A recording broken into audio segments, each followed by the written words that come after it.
Amis de la sécurité, bonjour.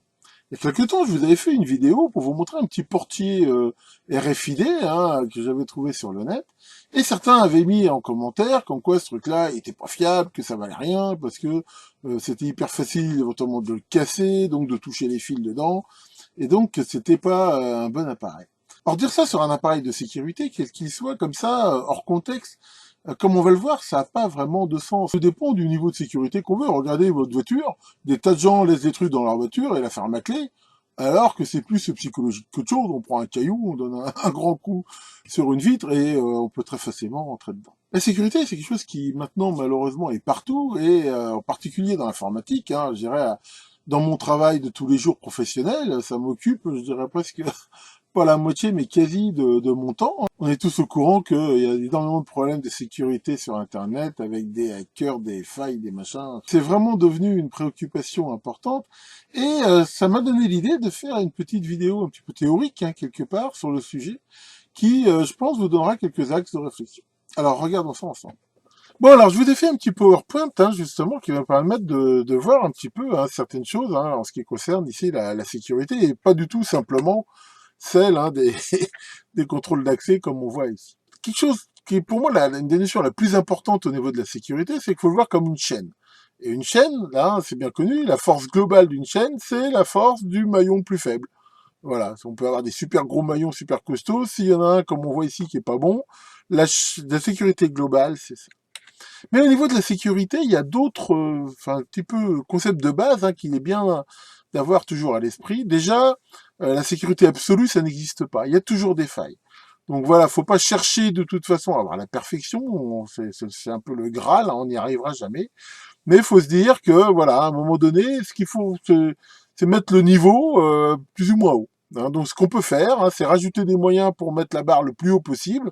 Mais il y aura toujours une faille, il y aura toujours un jour quelqu'un qui trouvera une astuce. Enfin voilà, c'est vouloir dire qu'à un moment donné on a pris un truc et que c'est carré absolu, c'est pas possible. Ensuite, dans la sécurité, alors on peut se protéger contre des phénomènes naturels, des choses comme ça, où là, bon, on va dire, c'est les règles de la nature qui s'appliquent. Mais des fois, c'est le cas par exemple d'un contrôle d'accès comme ça, c'est que là, on essaye de se protéger contre des assaillants, entre guillemets, des gens qui veulent faire quelque chose et on veut les empêcher de le faire. Et là, quand on est dans cette vue-là, il y a beaucoup de biais cognitifs en fait qui vont jouer. Il y a beaucoup de psychologie quelque part. Il faut déjà partir du principe que l'assaillant, il respecte aucune règle. Il va tout oser, même des trucs absolument qu'on n'aurait jamais pensé, qui vont même contre toute morale, contre tout. Et c'est souvent, quand on regarde un petit peu les attaques surtout informatiques, ben voilà, on s'aperçoit que ceux qui arrivent, souvent, c'est des trucs simples. Mais voilà, c'est des gens qui ont pensé différemment, ils ont le temps pour eux, ils ont le fait. Alors c'est vrai qu'ils n'ont pas forcément les infos, ils connaissent pas le système, mais d'un autre côté, ils essayent tout. Et Audiard disait les cons ça ose tout, c'est ça qu'on les reconnaît, mais voilà, le bon hacker, alors je dis pas que c'est un con, mais il ose tout aussi, et généralement, voilà. Donc très souvent quand on fait la sécurité, on a tendance à avoir des biais cognitifs, à se concentrer sur certaines choses, mais on raisonne toujours un peu par rapport à soi-même. Et il y a des trucs, voilà, qu'on n'oserait jamais faire, qu'on n'imaginerait même jamais faire, alors que l'assaillant, lui, ça va pas le gêner. Une autre chose, c'est que les techniques évoluent, les environnements évoluent, les menaces évoluent, et ce qui était bon à un moment donné, et qui avait un bon niveau de sécurité à un instant T, bah le lendemain, ça peut complètement tomber. Et ça, c'est pareil. Alors, ça existe depuis toujours. Regardez les châteaux forts. Les châteaux forts, à un moment donné, voilà, des murs, des mâchicoulis, des trucs, on disait que c'était une bonne protection, et puis il y a eu l'arrivée de l'artillerie, et ça a changé la donne. On le voit très bien dans l'informatique. C'est pour ça que voilà, on utilise des algorithmes, par exemple, de cryptage, et la puissance des ordinateurs augmente, il y a des mecs qui trouvent des failles. Alors, ce qu'il faut se dire, voilà, c'est que c'est en perpétuelle évolution et qu'on peut pas, à un moment donné, entre guillemets, se reposer sur ses lauriers. Très très souvent, le maillon faible, quelque part, c'est l'être humain. Pourquoi? Parce que l'être humain, il est faillible. Il n'est pas, contrairement à une machine, par exemple, un ordinateur, une fois que le programme il est connu, il fait toujours la même chose, au moins, sans se tromper. Alors peut-être qu'il va pas avoir d'imagination pour faire des choses différentes, mais au moins, ce qu'il fait, il le fait toujours pareil. Un être humain, non, parce que un jour il est distrait, parce qu'il est fatigué, parce que Voilà, hein, c'est ce que je dis toujours, hein, même en étant un employé modèle super bon, si on doit faire 300 additions à la main, eh ben voilà, le risque de se tromper, il est très important. C'est pour ça que dans la sécurité, on essaie toujours de minimiser au maximum le système humain, et en même temps, et on en reparlera aussi tout à l'heure, c'est que la sécurité souvent c'est une contrainte. Ça veut dire que l'être humain, bah, il aime pas les contraintes. Donc, bah, de devoir toujours saisir un mot de passe compliqué, ça l'emmerde, donc il va avoir tendance à en mettre un simple. Le fait d'ouvrir 3 portes à chaque fois qu'il va faire un truc, ça l'emmerde, donc il aura toujours tendance à en fermer plus qu'une, et ainsi de suite. Donc l'idée aussi, hein, dans la sécurité, c'est d'essayer toujours de la simplifier sans la réduire. Hein, et la simplifier, c'est-à-dire la rendre le plus transparente possible sans la réduire. Pour moi, un très bon exemple de ça, c'est le système qu'a ma voiture, par exemple, de fait d'avoir la clé dans la poche, et ben voilà, on n'a plus besoin de la sortir. Ça, c'est pour moi quelque chose de très bien. On garde la sécurité du fait que quand je suis éloigné de ma voiture, elle est bien fermée à clé, hein, mais en même temps, j'ai pas besoin d'y penser, j'ai pas besoin de penser à la ouvrir ou à la fermer. Ça, c'est quelque chose qui s'inscrit bien dans en même temps, aussi, quelque chose qui est très important, c'est que il n'y a pas de notion de confiance dans la sécurité. Hein, c'est ce qu'on dit, avoir confiance c'est bien, ne pas avoir confiance c'est mieux en matière de sécurité. Faut pas faire de sentiment. Le fait d'appliquer des règles de sécurité, ça veut pas dire qu'on n'a pas confiance dans les gens. Un test pour bien évaluer ça, hein, c'est facile à voir, c'est demander à quelqu'un de mettre sur une feuille les 5 ou 6 personnes dans lesquelles il a vraiment le plus confiance. Puis après, demander, dans ces 5 ou 6 personnes, à qui il donnerait son login PayPal, par exemple. Ben, on s'aperçoit que souvent, c'est pas la même liste. Hein. Donc voilà, au niveau de la sécurité, généralement, la confiance, c'est pas quelque chose qu'on prend vraiment en ligne de compte, même si ça peut des fois un petit peu choquer d'un point de vue humain. Alors, ce qui est important quand on veut mettre en place la sécurité, c'est de voir ce qu'on appelle le ROI. Alors, le ROI, c'est le Return on Invest. Hein, c'est en gros, euh, quel est le coût du risque? C'est-à-dire, qu'est-ce que je cherche à protéger? Donc, par exemple, je dis, tiens, je veux pas que quelqu'un rentre dans ce local dans lequel il y a du matériel, parce qu'il risque de le voler. Donc, si on le vole, c'est qu'est-ce que ça va avoir comme impact pour moi? Ça va avoir un impact, bah déjà parce que ce matériel, j'en ai besoin, j'ai été obligé de le racheter, par exemple. Ça va avoir aussi des impacts indirects du style, bah, le temps que je le recommande, que je le rachète, eh ben, je vais peut-être pas pouvoir travailler, donc ça va me faire une perte d'exploitation, par exemple. Ça peut, pourquoi pas, à plus long terme, avoir des fois des impacts sur l'image que peut avoir ma société. Enfin, quelque chose comme ça. Donc d'un côté, hein, de la balance, il faut mettre, voilà, en gros, je veux protéger quelque chose. Qu'est-ce que je risque si je le protège pas?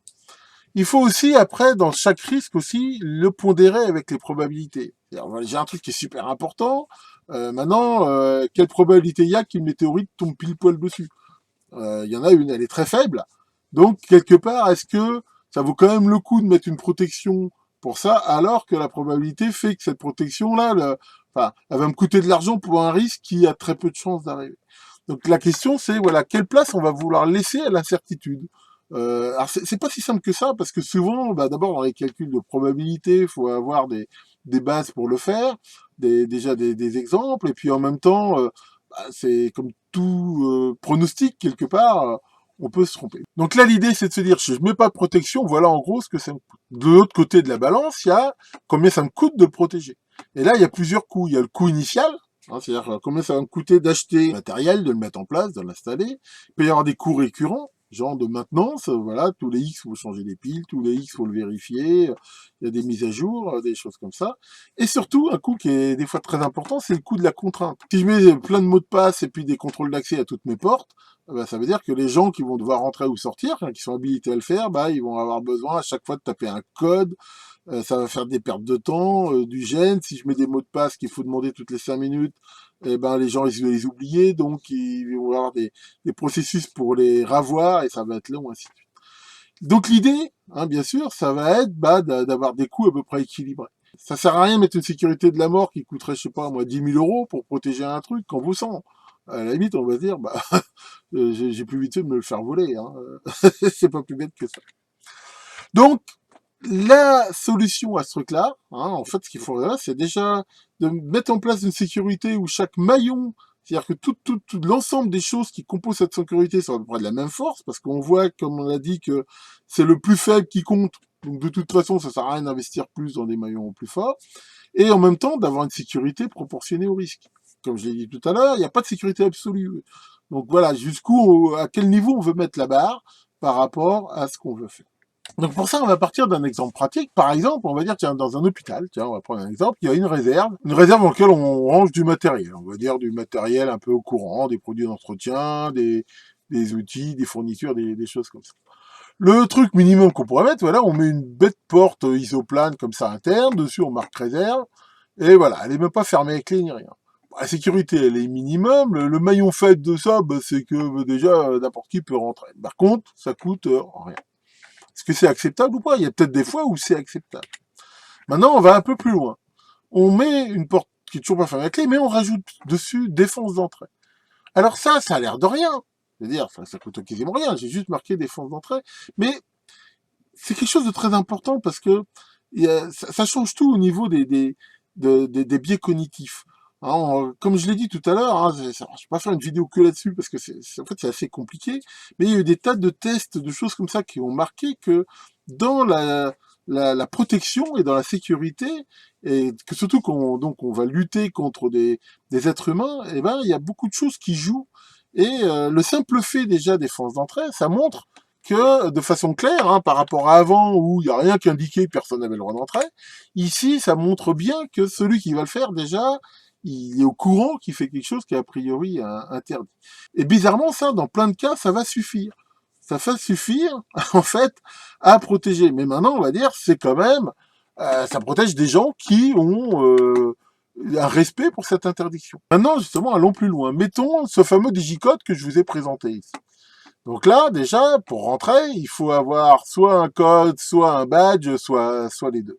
C'est quoi le maillon faible de ma sécurité ici? Bah, le maillon faible, hein, c'est pas le digicode. Le maillon faible, c'est la porte. Pourquoi? Parce que c'est une porte isoplane. Une porte isoplane comme ça, je prends un peu d'élan, je donne un coup de latte dedans et s'ouvre.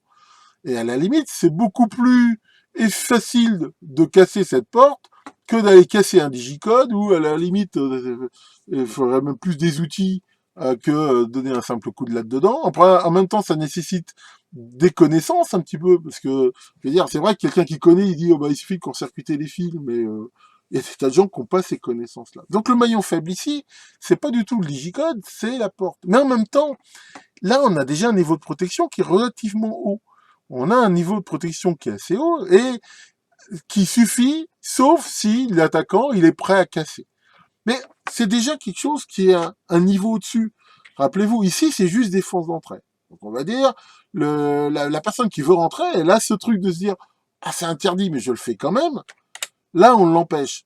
Et ça veut dire que là, c'est interdit, mais je veux le faire quand même. Elle va avoir quelque chose qui est beaucoup plus violent, qui est beaucoup plus haut au niveau de l'infraction, entre guillemets, que de simplement ouvrir une porte fermée en espérant de pas vu, pas pris, quoi. En fait, dans bien des cas, ça peut être suffisant. D'ailleurs, posez-vous la question autour de vous, dans votre maison, de toutes les choses qui sont protégées avec pas plus qu'une porte qu'on peut enfoncer d'un coup de latte. Vous verrez que finalement, il y a beaucoup de choses qu'on croit protégées et qui sont suffisamment protégées avec ça. Ça a un coût moyen, et donc c'est tout à fait acceptable. Maintenant, je dis, ouais, ok, ça me suffit pas parce que je veux vraiment protéger. Et maintenant, bah, je remplace ma porte isoplane par une porte blindée, comme ça, hein, avec serrure multipoint et tout. À ce moment-là, on voit que le maillon faible, il change. Le maillon faible, c'est plus la porte, là, parce que ça, ouvrir ça d'un coup de latte, faut déjà faut ça peu Obélix, quoi. Et là, pour le coup, c'est plus facile d'aller casser le digicode plastique. Donc le maillon faible, il a changé. Maintenant, il y a toujours un risque ici, parce que en effet, il faut quand même un attaquant ici qui est outillé, justement, qui a éventuellement des connaissances. Mais en effet, là, le maillon faible, ceux qui avaient dit que ce digicode était relativement facile à casser et à court-circuiter, là, c'est vrai que c'est lui le maillon faible. Maintenant, on augmente. On remplace ce digicode. Hein, il y a des digicodes qui sont beaucoup mieux protégés. Hein, on va dire un digicode blindé. Et là, bah voilà, là pour le coup, on a rééquilibré la chaîne. On va dire que le maillon de la porte, le maillon du digicode, c'est à peu près pareil. Donc là, on a quelque chose d'équilibré et on a encore un risque à quelqu'un qui va être déterminé et quand même bien outillé. C'est-à-dire que là, déjà, pour essayer de rentrer, ça veut dire c'est pas quelqu'un qui arrive comme ça avec sa bite et son couteau qui dit allez hop, je veux juste rentrer. Avec ses petits poings, il aura du mal. Maintenant, si vraiment il veut rentrer, il prend un chalumeau, il prend de l'explosif, il y arrivera. Mais là, on voit que à chaque fois aussi, le coût, ici, il augmente. Après, si ça suffit pas, alors là, ça y est, on peut rentrer dans le truc, là, on met la super porte de 3 mètres d'épaisseur hyper blindée, sécurité biométrique, multi-authentification par téléphone, par machin. Voilà, donc là, on augmente encore. Ici, on voit le système. Maintenant, comme on le voit, le coût va être très élevé. Mais en effet, c'est peut-être justifié. Peut-être qu'à l'intérieur de ça, il y a des données qui sont qui nécessitent ce coût-là.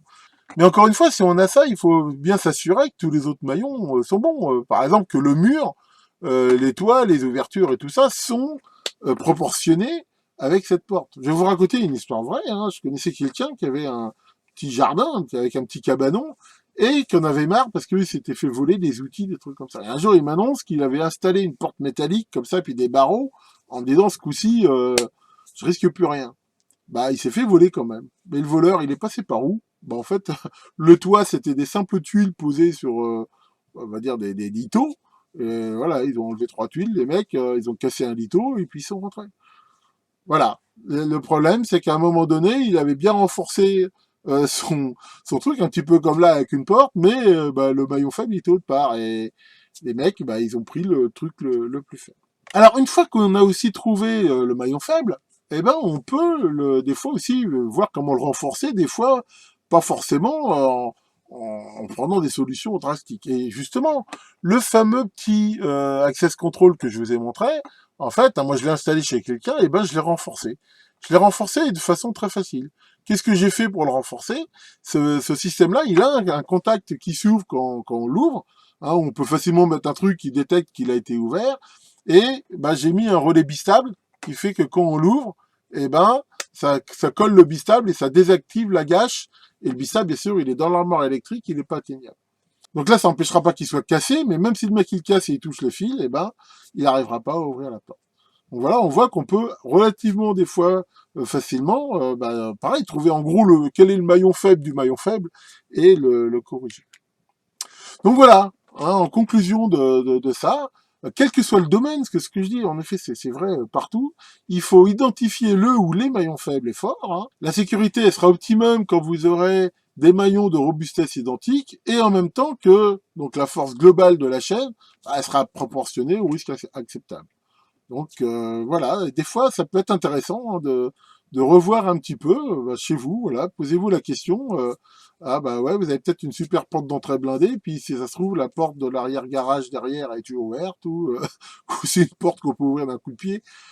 Enfin voilà, je pense que vous avez compris le principe. Ah tiens Maurice, qu'est-ce que tu me dis? Et toi, c'est quoi ton maillon faible? Ah, euh, toi Maurice, comment te dire?